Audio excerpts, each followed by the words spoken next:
ผมมีน้ำเย็นได้น้ำนอนเลยอันนี้มันน้ำเย็นแมนปวดขาวคอลลาเจนน้ำฮอดนั่นแหละก็แม่น้ำพุ่งน้ำฮอดโอ้ยกรรมการถอยตายแล้วสองคนบ่สร้างอาบางงานบางทีสร้างตกข่างหรือว่าพวกที่ว่ารองเท้าขั้นรองเท้ากินหรือว่าบอกงานว่าพวกบาดเจ็บของเวลาเป็นประจำเดือนก็มีสามารถซอยได้แล้วถามว่านี่ยังมีลูกกินได้บ่ตัวนี้เอาแนะนำให้ยิ่งนี่กำลังสุดท้ายกินแม่นี่ก็ได้แต่ถ้าเกิดลูกแล้วกินอยู่ในหมอกันแต่ก็ได้เพราะว่าตัวนี้มันจะช่วยขับล้างข้าวปลาบอกงานที่2มันจะช่วยคนจังเป็นให้สมองเราปลอดโปร่งจากที่ว่าเฮาร้องงานลืมงานมันก็จะช่วยทวนความจำเห็นเฮาจำความจำดีขึ้นและอันที่3คือมันจะให้เฮานอนรับง่ายสบายก็คิดว่าควบจับเป็นคนมากดูเนาะมันสะดึกจักสิไปจับเลยแต่มันจะช่วยล้างสารพิษในเลือดเราเนี่ยแล้วมันจะปรับความสมดุลในร่างกายเฮาก็มีแม่ตัวนี้อันนี้ตัวนี้ก็ได้รูปบ่มาได้ถ่ายหายมา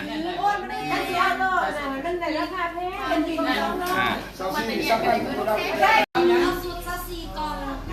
สูตรซัสซีกองหันมันจะมันสิลงจะไปขายกินเส้นได้ซับกันได้เวลาในสูตรตัวหนามีสนุกมากแต่ละเวลาไปขายกันได้ก็ได้ตัวนี้ตัวมุดตัวนี้ตัวตาตัวเวสไว้เลยท่านตาที่จะค่ะแม่นอนละแม่ตัวนี้จะเห็ดสวยไม่บาดแล้วมันไม่ทำเลยได้เขาเคยทำพยายามเลิกในการเรียนหูเนาะเลิกในการเรียนหูสื่อเครื่องสื่อของในให้ข้อมูลของเราสุขภาพบ่เนาะหรือว่าตัวสินค้ามันดียังพนักงานเขาให้ข้อมูลกันไป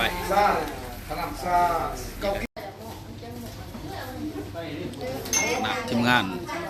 วันนี้เฮียนต่อเนาะแล้วก็ประชุมรวมแต่ละทีมการเตรียมวางงานลงพื้นที่กันแล้วก็มีบรรดาภาคส่วนคือนักเรียนรุ่นที่5เนาะเพิ่นก็เรียนอยู่ชั้น2กันเนาะเรียนอยู่ชั้น2เป็นATV 3เนาะ ATV 3นี่เป็นบรรยากาศของสกูลเราคุ้มกันบัวแมงไปคาอะไรแต่ว่าโบมันขาดสะพานมากพวกทางบางเรืออาจจะเคยใส่หน่อยตัวอย่างคือกาเปียที่เราสีประมาณ10 มื้อหรือ15 มื้อบ่เห็นจากนั้นก็จะขึ้นมาใหม่หน่อยแล้วก็เกิดมาขาฉีดมันก็คิ้วเลยมาคิ้วแต่ข้าพเจ้าเองก็เคยฉีดแต่ตัวนี้ทางวิชาการเพิ่นทางบริษัทเพิ่นผลิตตัวนี้ออกมาเป็นการแสดงว่าการเนาะ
เขาให้ออกมาบอกเลยก็ไม่ได้ออกมาให้จุ่มข้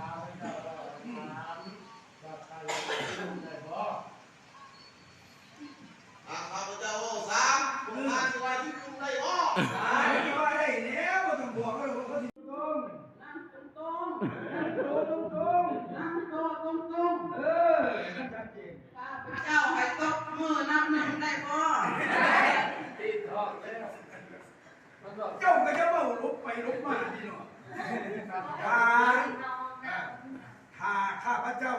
หนึ่ง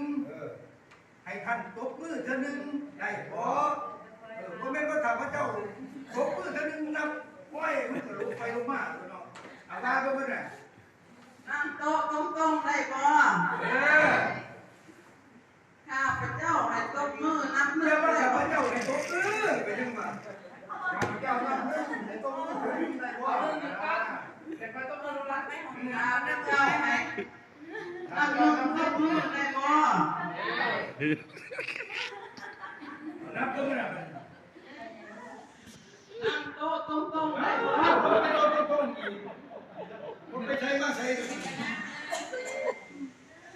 เอา